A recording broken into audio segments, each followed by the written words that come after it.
अस्सलाम वालेकुम dear friends, कैसे हैं आप लोग। उम्मीद है कि ठीक ठाक होंगे। आज मैं आपके साथ बीन्स की जर्मिनेशन के हवाले से एक सिंपल सी टिप शेयर करना चाह रहा हूं। मेरे पास ये डिफरेंट टाइप्स ऑफ बीन्स हैं। ये हैं, ये वाली भी हैं। इनके सीड मैं आपको दिखाता हूं। ये इसी तरह एक ये हैं जिनको हम बुश बीन्स कहते हैं।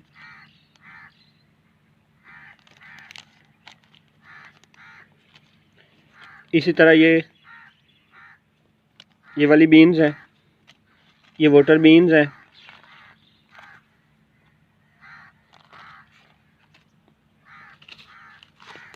एक ये वाली बीन्स भी हैं।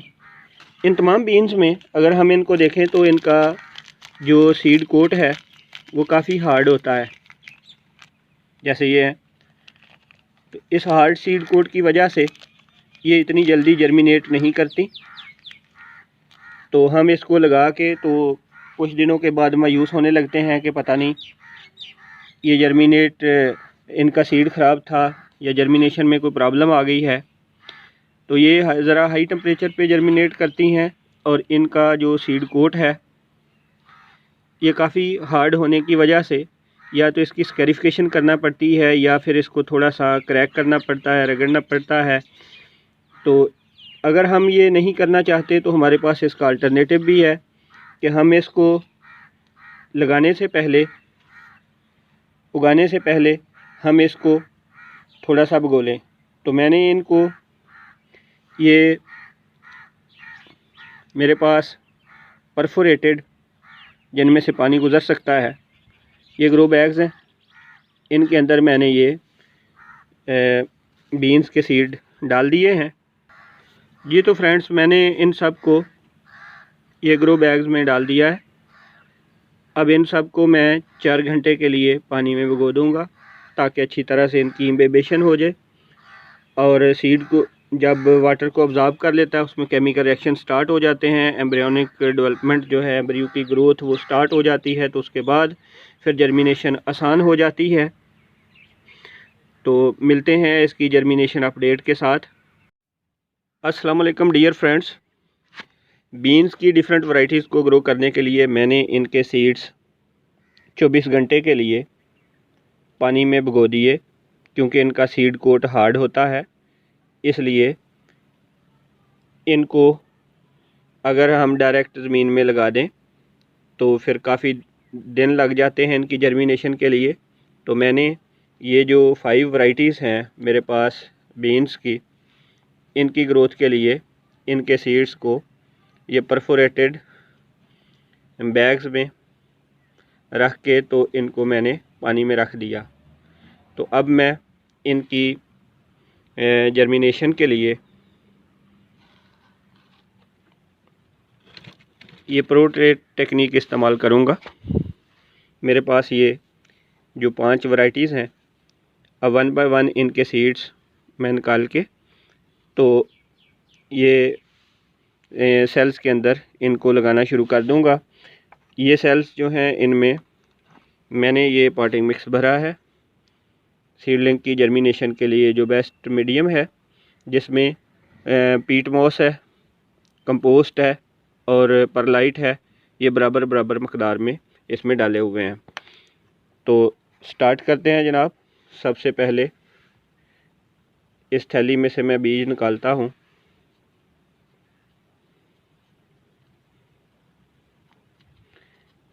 ये जो सीड्स हैं इनका साइज़ थोड़ा सा बढ़ गया है क्योंकि इन्होंने मुसलसल 24 घंटे पानी में रहने की वजह से और काफ़ी हद तक पानी जज़ब कर लिया है। इस वजह से इनका साइज़ बढ़ गया है। तो इनको उगाने के लिए मैं इसमें एक छोटा सा घड़ा, छोटी सी कैविटी बनाता हूँ, उसमें ये सीड लगा देता हूँ। ये 1 बाय 1 मैंने इन तमाम सीड्स को इन सेल्स में लगा दिया। इसी तरह से मैं दूसरी वैरायटीज़ के साथ भी बाकी सेल्स में इसको लगाऊंगा। वन बाय वन हम लगाते जाएंगे ये seeds. Different types of beans हैं, जिसमें बुश बीन्स हैं, क्रैनबेरीज हैं, इसके साथ साथ वाटर बीन्स हैं, और ये 6 टाइप्स ऑफ बीन्स जो हैं ये मेरे पास मौजूद हैं। अब इन बीन्स के सीड्स की तादाद ज़्यादा है, मेरे पास जो है ये सेल्स की तादाद कम है, तो मैं कुछ और पॉटिंग मीडियम इसमें भर लेता हूँ बाकी सेल्स में भी। फ्रेंड्स, इन तमाम सेल्स में मैंने बीन सीड्स लगा दिए हैं। ये आप को नज़र आ रहे होंगे, ये क्लोज़अप में आप देख सकते हैं कि हर सेल में कम से कम एक सीड है, लेकिन बाद सेल्स में ये 2-2 सीड्स भी मैंने लगा दिए हैं, क्योंकि मेरे पास सीड्स की तादाद ज़्यादा थी और इस तरह से मैंने ये ट्रे भर दी। अब फाइनल स्टेप पे हम क्या करेंगे कि पॉटिंग मिक्स लेके तो इन सीड्स की सरफेस को कवर कर देंगे ताकि अच्छी जर्मिनेशन हो सके।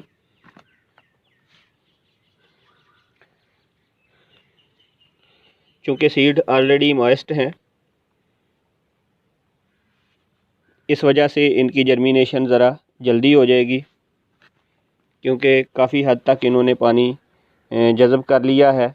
24 आवर्स के दौरान इनका जो साइज़ है सीड्स का, इनका जो वॉल्यूम है वो भी पहले से बड़ा हो गया है, क्योंकि सीड्स की अब्ज़ॉर्प्शन के बाद जो सीड्स हैं वाटर की अब्ज़ॉर्प्शन के बाद ये थोड़े स्वेल हो गए हैं, फूल गए हैं।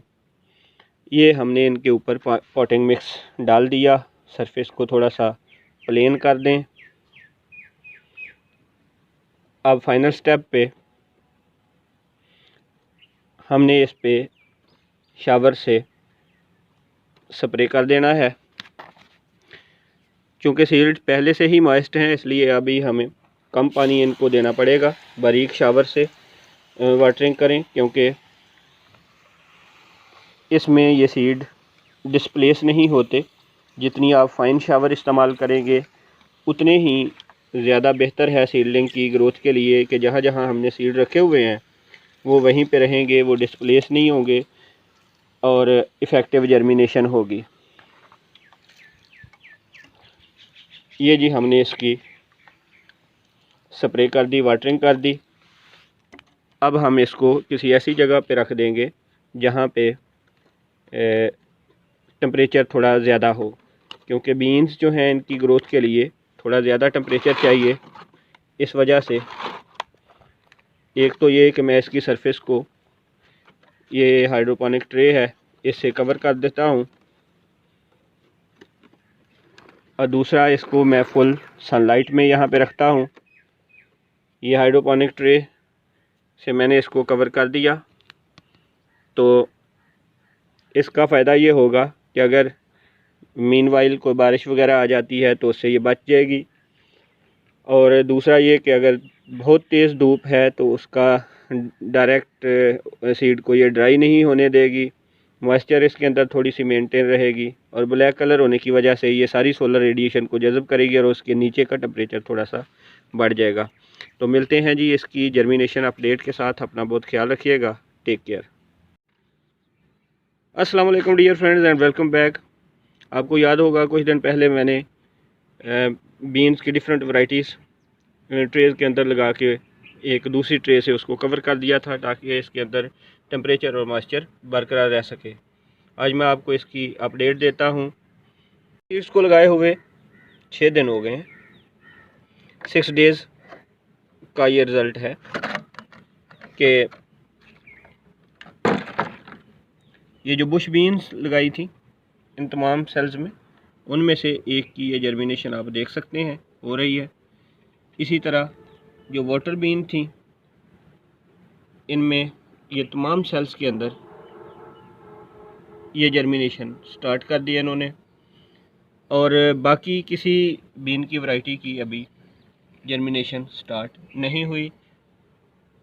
तो कुछ दिन और वेट करते हैं और इसको इसी तरह से कवर कर देते हैं। मिलते हैं नेक्स्ट जर्मिनेशन के साथ। जिस वैरायटी को ट्रांसप्लांट करना चाह रहा हूँ वो ये वाटर बीन्स हैं। अब देख सकते हैं कि इनकी सबकी रूट्स ये सेल से नीचे की तरफ भी आ गई हैं, यानी अब इनकी ट्रांसप्लांटेशन का टाइम आ गया है। तो इसके लिए हम क्या करते हैं कि जिस सेल को भी जिसमें से निकालना हो उसको नीचे से हम हल्का हल्का चारों तरफ से प्रेस करते हैं, ताकि इसकी सीडलिंग की जो इसका कांटेक्ट है वाल्स के साथ वो ना रहे। उसके बाद हम उसको पकड़ के यूँ खींचते हैं तो ये पूरा सेल हमारे पास रूट समेत ये आ जाता है। अब इसके लिए कहेंगे क्या कि इस सेल के मुताबिक यहाँ पे इसकी टॉप पे हम एक घड़ा बनाएंगे, उसमें इसको एहतियात से रखेंगे और चारों तरफ यूँ मिट्टी चढ़ा देंगे। ये जनाब इसका तरीक़ाकार है और इसको फॉलो करते हुए हम बाकी वाटर बीन्स भी इसी तरह लगाते हैं। ये वाटर बीन्स को हमने एक एक फुट के फासले पे लगा दिया है। तो इसे नेक्स्ट अब वैरायटी की तरफ चलते हैं। अस्सलाम वालेकुम dear friends, welcome back to my channel. ये मैंने सीडलिंग ट्रे में बीन्स की डिफरेंट वैरायटीज़ के सीड्स लगाए थे। बाकी वैरायटीज़ तो ग्रो नहीं कर सकी, उनके जर्मिनेशन नहीं हो सकी, लेकिन ये दो वैरायटीज़ जिसमें एक ये ब्लैक बुश बीन्स हैं और दूसरे वाटर बीन्स हैं, इनके कुछ प्लांट उगाए हैं। आज मैं इनको ट्रांसप्लांट करने वाला हूँ। इसके लिए मैंने ये रेस्ड बेड बनाई है, 1 फुट ऊंची है और 2 फुट जो है चौड़ी है। अब इसको ट्रांसप्लांट करते हैं। फ्रेंड्स, इनकी ट्रांसप्लांटेशन के लिए हम क्या करेंगे कि जिस बीन को भी हमने ट्रांसप्लांट करना हो, हम ट्रे के नीचे वाली सतह से उसके सेल को थोड़ा सा चारों तरफ थोड़ा थोड़ा दबा देंगे, और ताकि वो रूट्स का जो कनेक्शन है इसकी वाल्स के साथ वो अलहदा हो सके। इस तरह से एक ब्लॉक रूट समेत हमारे पास आ जाएगा। ये तो इसकी ट्रे में से सेपरेशन है। अगले स्टेप पे हम क्या करेंगे कि रेस बेड के तकरीबन दरमियान में एक छोटा सा हम घड़ा बना लेंगे। ये मिट्टी बहुत नरम होती है, क्योंकि रेस बेड जब बनाई जाती है तो उसमें साइडों से मिट्टी नरम करके इसमें रखी जाती है। तो ये हमने इसका एक घड़ा बना लिया। अब इसमें थोड़ा सा हल्का सा पानी का छिड़काव कर लें, और फिर ये हमारा जो सेल है, जो ब्लॉक है सीडलिंग समेत, इसको हम इसमें एहतियात से रख देते हैं। अब चारों तरफ से इस पे यूँ मिट्टी चढ़ा देते हैं और नेक्स्ट इसमें वाटरिंग कर देते हैं। ये इसका तरीक़ाकार है जो मैं इस्तेमाल करता हूँ। इसी तरह बाकी जो बीन्स हैं इनको भी इसी तरह से ट्रांसप्लांट करते हैं। इस तरह से हमने इनको तमाम सीडलिंग्स को 1 बाय 1 इसी तरीके से ट्रांसप्लांट कर दिया है कि पहले एक छोटा सा घड़ा बनाएं, फिर उसमें वाटर का हल्का सा शावर करें, फिर उसके अंदर ये जो सीडलिंग है इसको रख दें और उसके बाद इसको पानी दे दें।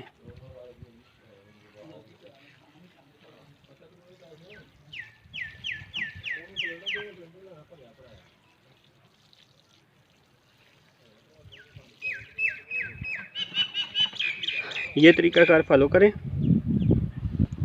इंशाल्लाह by the grace of God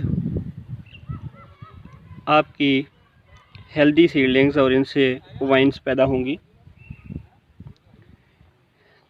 इनकी ग्रोथ अपडेट के साथ, फ्रूटिंग अपडेट के साथ, फ्लावरिंग अपडेट के साथ और इनकी केयर के साथ फिर मिलेंगे। तब तक अपना बहुत ख्याल रखिएगा। अल्लाह हाफिज़। Welcome back dear friends. ये मैंने वाटर बीन्स और ब्लैक बुश बीन ज़मीन पे लगाई थी। इनकी सीडलिंग सक्सेसफुल हो गई हैं, जबकि जो ब्लैक बुश बीन्स हैं इन पे ये फ्लावरिंग भी स्टार्ट हो गई है। कुछ दिनों तक ये फ्लावरिंग करना शुरू कर देंगी। आपके साथ फिर इसकी फ्रूटिंग अपडेट शेयर करेंगे। इस स्टेज पे जब ये फ्लावरिंग पे आ गए हैं तो इनको कभी कभी जो वुड ऐश है, जो राख है, जो पोटाशियम का रिच सोर्स है, वो कभी कभी इसको दे देते हैं जी। तो ये पहले इस पे मेरे जो वाटर बीन्स हैं इन पे ये पहले लीफ माइनर का अटैक हो गया था, ये आप देख सकते हैं। फिर मैंने इन पे ऑर्गेनिक स्प्रे किया, ऑर्गेनिक पेस्टिसाइड का। तो उसके बाद वाले लीफ बिल्कुल हेल्दी हैं माशाल्लाह, नई कॉम्प्लें निकल रही हैं। इनकी जो बेलें हैं वो बढ़ना शुरू हो गई हैं। तो अनकरीब इन पे वाटर बीन्स पे फ्रूटिंग भी स्टार्ट हो जाएगी, जिसकी अपडेट आपके साथ शेयर करेंगे। ये ज़मीन पे मैंने ट्रांसप्लांट की थी और काफ़ी अच्छे से ये ग्रो कर रही हैं। अब इनको सपोर्ट की ज़रूरत है तो इनको सपोर्ट देंगे। ट्रांसप्लांटेशन के 2 हफ्तों के बाद मेरे वाटर बीन्स पे नए पत्ते निकलना शुरू हो गए हैं और जो बुश बीन्स हैं इन पे तो फ्लावरिंग भी स्टार्ट हो गई है, जिसकी ये पोलिनेशन हो रही है। अब इनकी वाइन्स जैसे जैसे बढ़ती जाएंगी इनको सपोर्ट की ज़रूरत होगी, तो इसके लिए मैं इन पे क्रॉप नेट लगा दूँगा। अस्सलाम वालेकुम डियर फ्रेंड्स।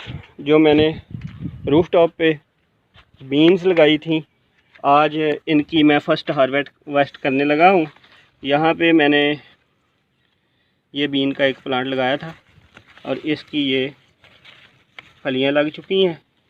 ये देखें, कुछ इसमें से तोड़ता हूँ, कुछ जो हैं वो ज़मीन पे मैंने प्लांट्स लगाए थे उनको हार्वेस्ट करता हूँ।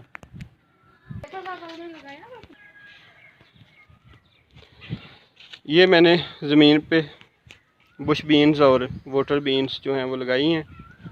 इनमें वाटर बीन्स की तो अभी ये बेलें बढ़ रही हैं, इन पे कोई नहीं अभी फ्रूटिंग या फ्लावरिंग हुई। लेकिन जो बुश बीन्स हैं इनकी फ्लावरिंग स्टार्ट हुई है, जैसे ये है। और इन पे ये बीन्स भी लगी हैं, इनको मैं तोड़ता हूँ। जो छोटे वाली हैं उनको अभी रहने देते हैं, जो बड़े वाली हैं इनको तोड़ते हैं। ये देखें माशाल्लाह लोबिया की तरह हैं। तो ये है जी आज की हार्वेस्ट बीन्स की। अभी ये थोड़ी हार्वेस्ट है, लेकिन जैसे जैसे इनकी ग्रोथ होगी इंशाल्लाह ज़्यादा से ज़्यादा ये पैदा करेंगे।